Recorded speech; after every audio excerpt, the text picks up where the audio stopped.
Leitura do livreto A Mão Cicatrizada. William Dixon era ateu. Ainda que Deus existisse, o que duvidava, Dixon nunca iria perdoá-lo por ter lhe levado a jovem esposa e seu filhinho, apenas 2 anos após o casamento. Ele sentia-se muito desolado e cheio de rancor. 10 anos após a morte de Mary Dixon, houve um incêndio na pequena aldeia de Brackenthwaite, destruindo totalmente a casa de Peggy Winslow. Enquanto as chamas consumiam a casa, os vizinhos conseguiram tirar a velhinha ainda com vida, mas quase sufocada pela fumaça. Então todos ouviram, horrorizados, os gritos aflitos de uma criança. Era a voz do pequeno Richard, neto da velhinha e órfão. Ele havia sido acordado pelas chamas e, gritando desesperadamente, correu para a janela do 2º andar. Aflitos, todos presenciavam a perigosa situação em que a criança se encontrava, julgando ser impossível salvá-la, por ter já desmoronado a escada que levava ao andar superior. De repente, William Dixon precipitou-se em direção à casa incendiada e, subindo por um cano de ferro, tomou o rapazinho todo trêmulo em seus braços. Segurando-o com seu braço direito e com a sua mão esquerda agarrada a um cano de metal quente, ambos chegaram ao chão salvos e foram recebidos com alegria por todos. Logo depois desmoronavam as paredes da casa. O pequeno Richard nada sofrera, mas a mão com que Dixon havia segurado o cano de metal ficou em péssimas condições. A queimadura foi curada deixando, porém, uma profunda cicatriz que o acompanharia até o dia de sua morte. Peggy, a velhinha, não conseguindo refazer-se do choque, faleceu poucos dias depois. Ficou para ser decidida a sorte do pequeno Richard. James Lovat, uma pessoa muito respeitável, pediu que fosse permitido adotá-lo, já que ele e sua esposa muito desejavam um menino, após a morte de seu filho. Para a surpresa de todos, William Dixon fez igual pedido. Por ser uma escolha difícil entre os dois, convocou-se uma reunião com o pastor da igreja, o juiz e outros mais. O juiz, Sr. Haywood, diz: é muito generoso, tanto da parte do Lovat como da do Dixon, se oferecerem para adotar o órfão. Mas estou perplexo quanto a qual dos dois deve ser entregue à criança. Dixon, que salvou a vida do menino, tem direito à preferência. Mas, por outro lado, Lovat tem esposa, e à criança fazem falta os cuidados de uma mulher. O Sr. Lipton, que era o pastor, disse: um homem com ideias ateístas como Dixon não convém para tutor de uma criança? Por outro lado, Lovat e sua esposa são crentes, e educariam o menino de forma conveniente. Dixon salvou o corpo do menino, porém seria muito triste para o bem-estar futuro do pequeno se aquele que o salvou da casa incendiada viesse a ser o causador de sua ruína eterna. Ouçamos o que os próprios interessados têm a dizer, disse o Sr. Haywood, e em seguida submeteram o assunto à votação. Sendo convidado a falar, o Sr. Lovat respondeu: bem, meus senhores, ainda há pouco tempo eu e minha mulher perdemos um filhinho e sentimos que esse menino poderia preencher seu lugar. Faremos o possível para criá-lo no temor do Senhor. Além do mais, uma criança de tão tenra idade carece de cuidados de uma mulher. Muito bem, Sr. Lovat, agora ouçamos o Sr. Dixon. Tenho apenas um argumento a apresentar, senhor, e é este, respondeu Dixon com calma enquanto tirava a atadura de sua mão esquerda. Depois estendeu-a, tão horrivelmente ferida e cheia de cicatrizes.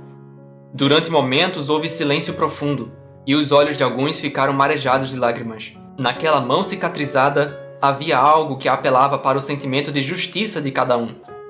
Dixon tinha o direito de preferência para a posse do pequeno, em virtude do que havia sofrido.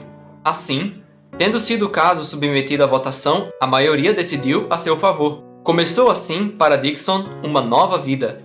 O pequeno Richard nunca sentiu a falta dos carinhos de uma mãe, pois William foi como pai e mãe para o órfão, dedicando ao pequeno que salvara toda a ternura armazenada em sua forte natureza.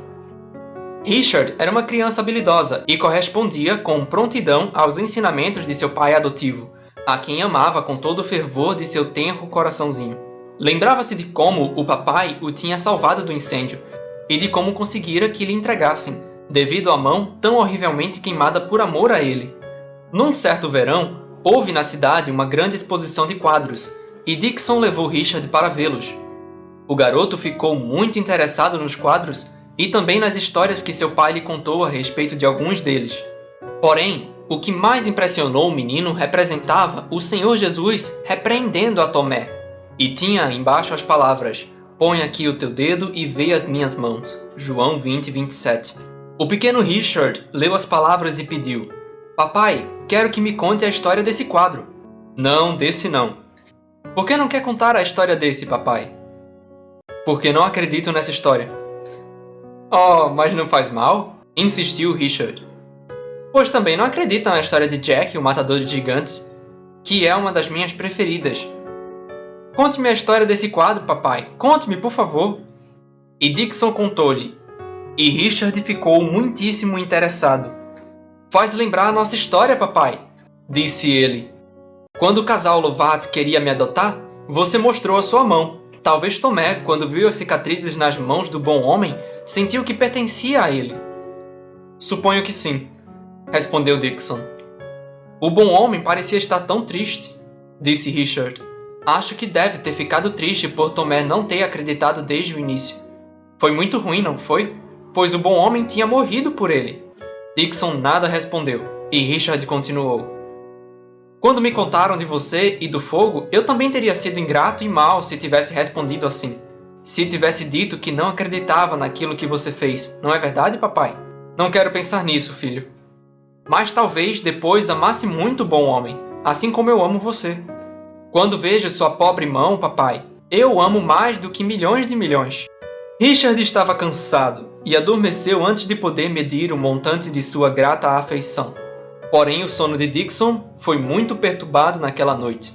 Não conseguia afastar de seus pensamentos o quadro daquele rosto tão tenro e triste, que parecia estar olhando para ele lá da parede da sala da exposição. Sonhou que Lovat e ele contendiam pela posse de Richard, mas que quando mostrou a mão cicatrizada, o menino afastara-se dele. Surgiu-lhe no coração um sentimento amargo contra tamanha injustiça. Não cedeu logo a essa influência, mas o amor que sentia por Richard tinha-lhe enternecido o coração. E a semente lançada naquele dia não caiu em terreno pedregoso. Assim, passado algum tempo, o coração de Dickson tornou-se como de uma criancinha. Descobriu pela leitura do livro dos livros que, assim como a ele lhe pertencia o Richard, também ele próprio pertencia ao Salvador, que foi ferido também pelas transgressões de Dickson. Este então entregou-se corpo, alma e espírito à guarda daquelas benditas mãos que por amor foram transpassadas. Mãos carinhosas, tão maltratadas, por mim cravadas em uma cruz.